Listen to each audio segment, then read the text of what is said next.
was that I had 5 years of internship in a different company. You guys know what I mean? It was my internship, and I came in here, with two things that I knew that I had to do. I got to become a presenter right away. I knew that, and number two, I had to promote from event to event to event and build from event to event. That was my biggest advantage. I already knew that. I was non-negotiable about that. So the last two topics are key. From promoting events to launching an event which sustains your momentum. But now we're going to talk about how you can create momentum. And my topic today is really about PBRs. And really the mindset of a PBR, because the true business of Kayani is setting up distribution points. You see, every distributor is a distribution point. And we want to increase our customer count up by increasing our distribution points up. Massive distribution points all over the country and all over the world is the name of the game. Right. And for every sale there's in your distribution network, you get paid. But can you guys agree with me that we have to build, in order to do this, we have to be systematic about it? Because are there busy people out there? Yeah. Absolutely. Do they have families? They have jobs, responsibilities, right? So a good system, write this down, a good system, number one, works without you. Number two, works in distance. And number three, works in depth. That's a system. And then I've never seen that's without you, in depth, and in distance. Without you, in depth, and distance. So I've never seen any other system better than a done for you model. And how this is it's not just about the technology side.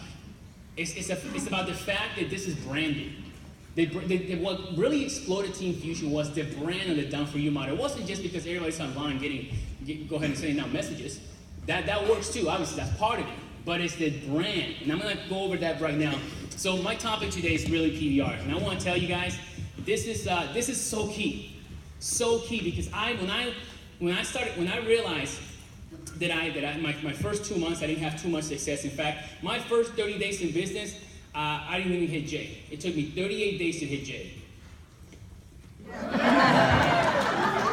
It took me 60 days to hit Pearl. Wow. But here's what happens. From the day 60th to my 90th day, that first week I went Sapphire. The following week I went Ruby. The following week I went Emerald. In the last 15 minutes of the month, of November of 2 years ago, I went Diamond. So I went Diamond from Pearl to Diamond.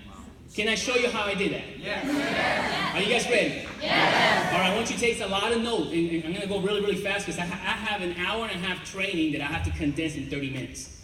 So pay really close attention, because when you get this and you start duplicating this, man, Diamondship is just around the corner for every single one of you. So let's talk about PBRs, okay? First thing we want to talk, the anatomy of a PBR is this. Number one, we have to fill the room. So in order for you to have a PBR, you got to have people in the room, yes or no? Yes. And then we also have to talk about the logistics of the PBR. What happens within the PBR? We're going to talk about that. And finally, follow up, how to close the PBR, how to help people move people into action. Okay, so let's go over this right now. All right. First thing I want to talk to you about the mindset of recruiting. Because recruiting is also a mindset. A big part of this is you being having the right mindset to go out there and recruit. And I love this quote. The most powerful weapon on the earth is the human soul on fire. I'm telling you guys, Benjamin Disraeli said this. He said that the human will, there's nothing more powerful than the human will that stakes its existence on its purpose. So there's nothing more powerful than the human will that stakes its existence on its purpose. What simply put, that means that whatever it takes. That means that failure is not an option. So you got to have that mindset that you're going to make this work no matter what. You see, because people are looking for cracks in your armor, let me tell you.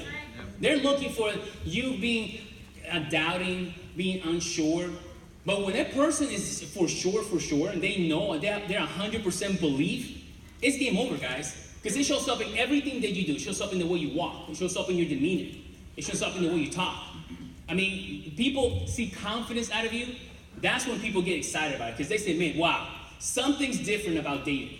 That's what they start thinking to themselves. So you got to be in that position. You got to get fired up for your dreams, guys. What does you on fire look like? What does you on a mission look like? What does you inspire look like? That's what you have to be. So that's the first thing. Number one is that mindset.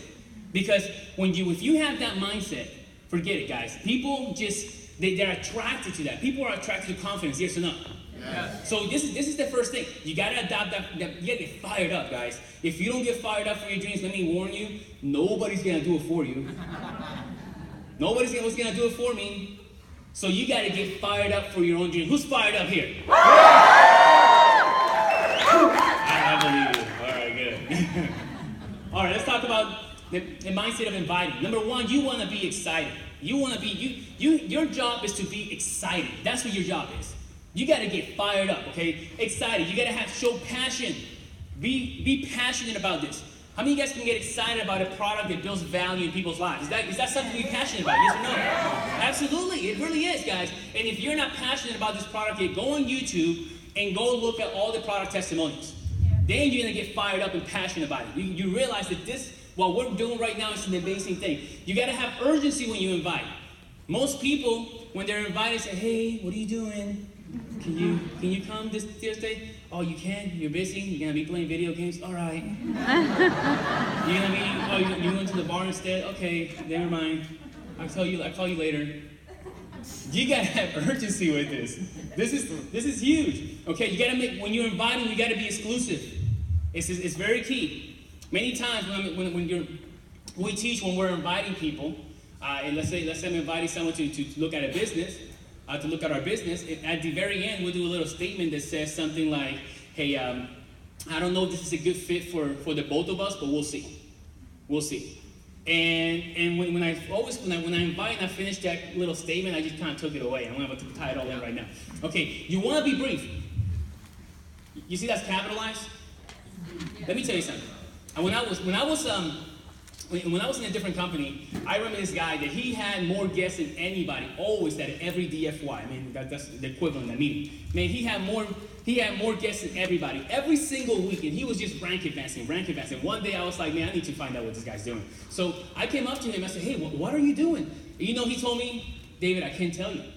You're not in my team. I just can't tell you. I don't benefit from you, so I just can't tell you." And I remember I was like, damn. But he doesn't know me. The very following meeting, I brought a coffee. "Hey, buddy, how's it going?" And he was talking to his guests, and I was like, "Hey, here's your coffee, but don't worry, talk to your guests." After the guests, "Hey, so what are you doing? How did you get them? How did you invite them?" And he's like, "David, I told you, I can't tell you. You're not in my team. You don't benefit. I just can't. It's a team secret." And I was like, "All right." But he doesn't know me. So the very next following week, I brought donuts and coffee this time. And I'm like, "Hey, this is for you." And finally he was like, "You know what, David? I can tell that you're not going to leave me alone." That's right. Smart guy. He goes, "I will tell you.